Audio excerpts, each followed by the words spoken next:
মেয়েরা বড় হলে বুঝি মায়েদের কষ্ট কমে যায়, তাই না? আলহামদুলিল্লাহ, আজকে মাথা থেকে অনেক বড় একটা চাপ মনে হয় চলে গেল। একটু একটু করে আমিও কিন্তু ঈদের প্রস্তুতি নিয়ে নিচ্ছি।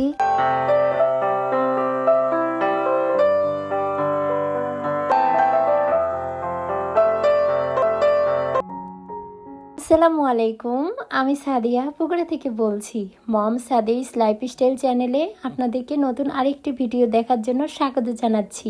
কাছে দূরে দেশ এবং দেশের বাইরে যে যেখান থেকে আমার এই ভিডিওটি দেখছেন, আশা করছি আল্লাহর রহমতে সবাই ভালো আছেন, আমরাও ভালো আছি আলহামদুলিল্লাহ। আজকের ভিডিওটা সকাল থেকে শুরু করেছি। এখানে আমার জন্য এক মগ কফি বানিয়ে নিয়েছি আর সাথে কিছু বিস্কুট। এটা দিয়েই আজকে আমার সকালের নাস্তা। যারা যারা আমার ভিডিওটা চালু করে নিয়েছেন তাদের কাছে রিকোয়েস্ট করব, প্লিজ শুরুতেই একটা লাইক দিয়ে ভিডিওটা দেখা শুরু করবেন। আজকে আমার ফ্রিজটা ডিপ ক্লিন করব আর সাথে ফ্রিজ সম্পর্কে কিছু কথা আপনাদের সাথে শেয়ার করব। আশা করছি আজকের ভিডিওটি আমার আপনাদের কাছে খুব ভালো লাগবে। আর আজকে কিন্তু আমার কোনো নিয়তি ছিল না যে আজকে এই কাজটা আমি করব। তো আমি রুম থেকে বেরোইছি প্রায় 10টার দিকে, ডাইনিংয়ে গেছি। তো ডাইনিংয়ে যেয়ে দেখি ফাবিহা ফ্রিজের বরফ ছাড়াচ্ছে। তা আমি ওকে বলছি যে এখন কেন এগুলো করছো, আর ফ্রিজ তো বন্ধ করে রাখতে হবে। ও বলতেছে মামনিয়া আমি ফ্রিজ আগে থেকে বন্ধ করে রেখেছি। আসলে বড় মেয়ে থাকলে মনে হয় এমনই হয়, তাই না?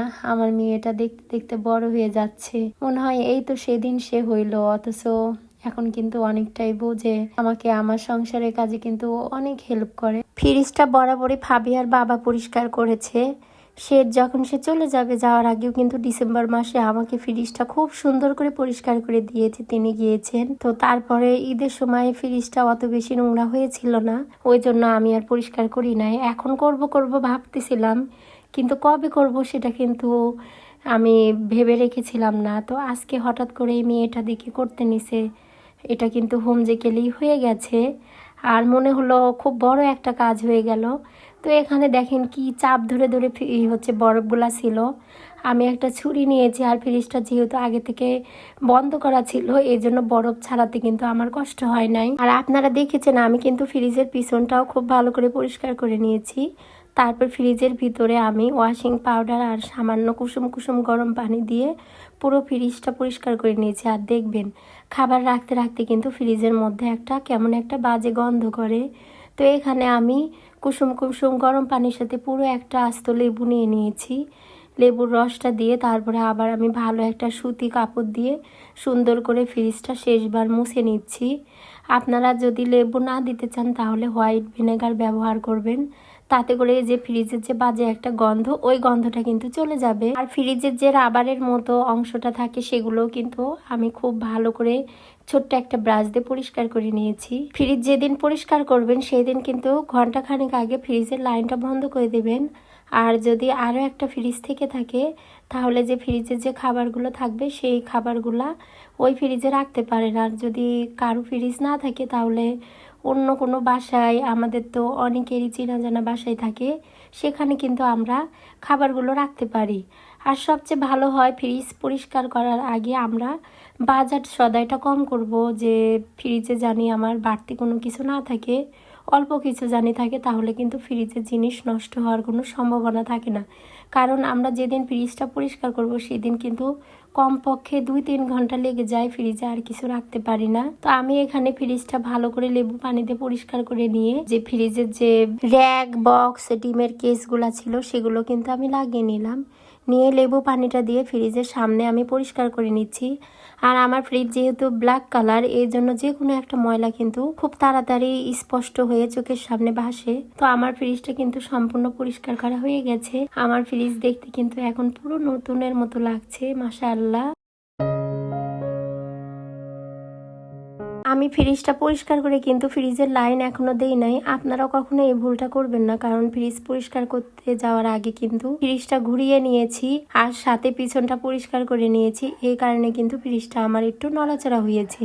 এই জন্য আমি 1 ঘন্টার মধ্যে ফ্রিজটা রেস্টে রেখে দিলাম। থালা বাসনের এই র্যাকটা আমার মেয়েটাই পরিষ্কার করেছে আরো 2 দিন আগে, আর আমি থালা বাটিগুলো ধুয়ে রেখেছিলাম।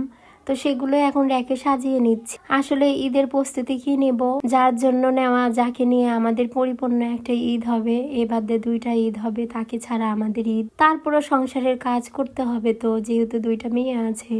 আর সবচেয়ে আসল কথা, এগুলো একটু নোংরা হয়ে গিয়েছিল, ঈদের সময় করেছিলাম, তারপরে 2 মাস গেছে আর করা হয়েছিল না।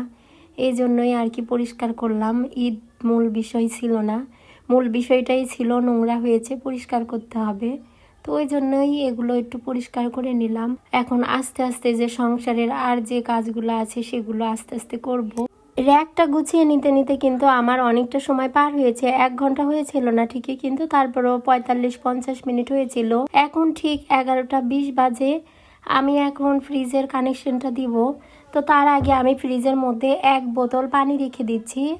আর ফ্রিজের পাওয়ারটা দেওয়া ছিল 2 পয়েন্ট দিয়ে হাফ দেওয়া ছিল, তো এখন আমি সেটা 3 পয়েন্ট দিয়ে হাফ দেব। কারণ এখন কিন্তু আমার পুরো ফ্রিজটা একদম বরফ ছাড়া হয়ে গেছে, আর এই ফ্রিজ কিন্তু একটু ঠান্ডা হতে সময় লাগবে।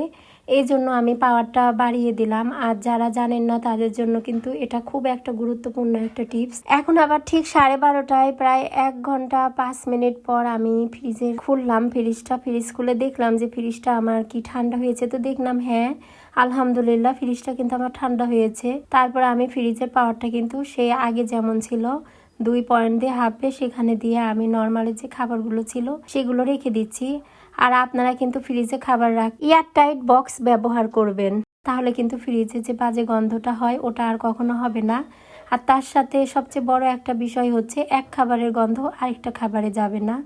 তো আমি এখানে কিছু শুটকি ছিল আর বেগুন আমি ফ্রিজ পরিষ্কার করব ভাবছিলাম দেখে, কিন্তু আমি কোনো কাঁচা সবজি কিনছিলাম না। আর যেগুলো নর্মালে রাখলাম সেগুলো কাঁচামরিচ ছিল, আচার ছিল, এগুলো 1-1.5 ঘন্টায় কিন্তু ফ্রিজে না রাখলে কিছু হয় না। আর ডিবে যে জিনিসগুলো আমার ফ্রোজেন ছিল সেগুলো রাখলাম, তো আমার 2 ঘন্টার মতো কিন্তু এগুলো বাইরে ছিল, তাই আল্লাহর রহমতে কিছু হয় নাই। আর আপনারা যেদিন ফ্রিজ পরিষ্কার করবেন, বন্ধ করার সাথে সাথে কিন্তু ফ্রিজে যে জিনিসগুলো থাকে ডিবে, সেই জিনিসগুলো একটু ঠান্ডা জায়গায় রাখার চেষ্টা করবেন, তাহলে কিন্তু নরমাল খুব সহজে হবে না, জিনিসগুলো ভালো থাকবে। তারপর গোসল দিয়ে এখানে রান্না করতে চলে এসেছি। আজকে কিন্তু শর্টকাট রান্না করব।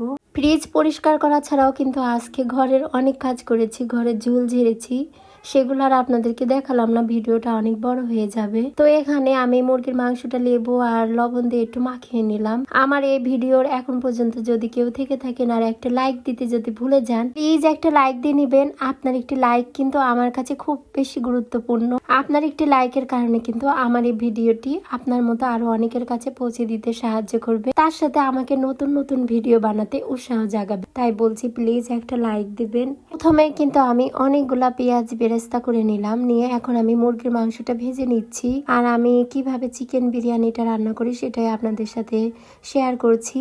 আমাদের কিন্তু এক একজনের রান্নার ধরন এক এক রকম, তারপর মাঝে মাঝে যদি আমরা ঘুরিয়ে ফিরিয়ে একটু ভিন্নভাবে রান্না করি, তাহলে কিন্তু খাবারের স্বাদটা একটু অন্যরকম টেস্ট হয়। তো এখানে পেঁয়াজ বেরেস্তা করা হয়ে গেছে, মুরগির মাংসটা ভেজে নিয়ে আমি কিন্তু ওর মধ্যে যে তেল ছিল ওর মধ্যে পানি দিয়ে যে মশলাগুলো দেওয়া সেগুলো দিয়ে নিচ্ছি, দিয়ে কিন্তু ভালোভাবে কষিয়ে নিব। এর মধ্যে এখন আমি লবণ দিয়ে দিলাম, দিয়ে বিরিয়ানি মশলা দিয়ে দিচ্ছি। আর আমি কিন্তু 1 প্যাকেট বিরিয়ানি মশলা এখানে দেই নাই, এখানে আমার অর্ধেক প্যাকেট ছিল।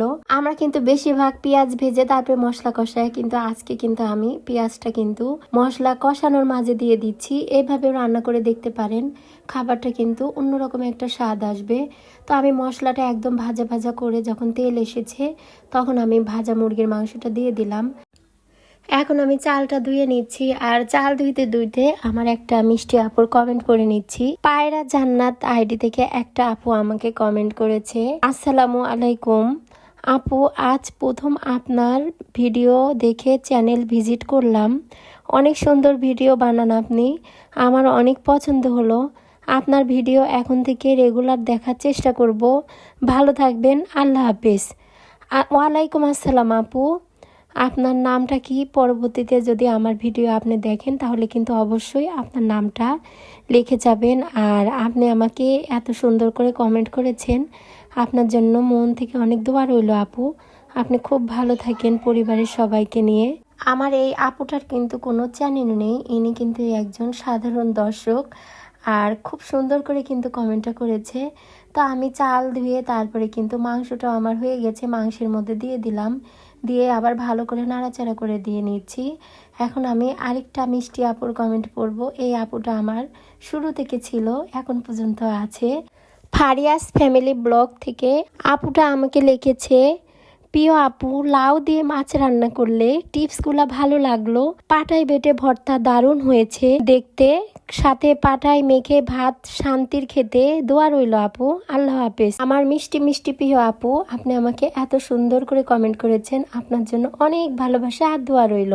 মাংসে কিন্তু পোলাও চাল দিয়ে ভালো করে কষিয়ে নিয়ে আমি গরম পানি দিয়েছি, আর সাথে কিন্তু লিকুইড দুধও দিয়েছিলাম, তারপর ঢেকে দিয়েছিলাম। এখন কিন্তু আমার পোলাওটা প্রায় হয়ে এসেছে।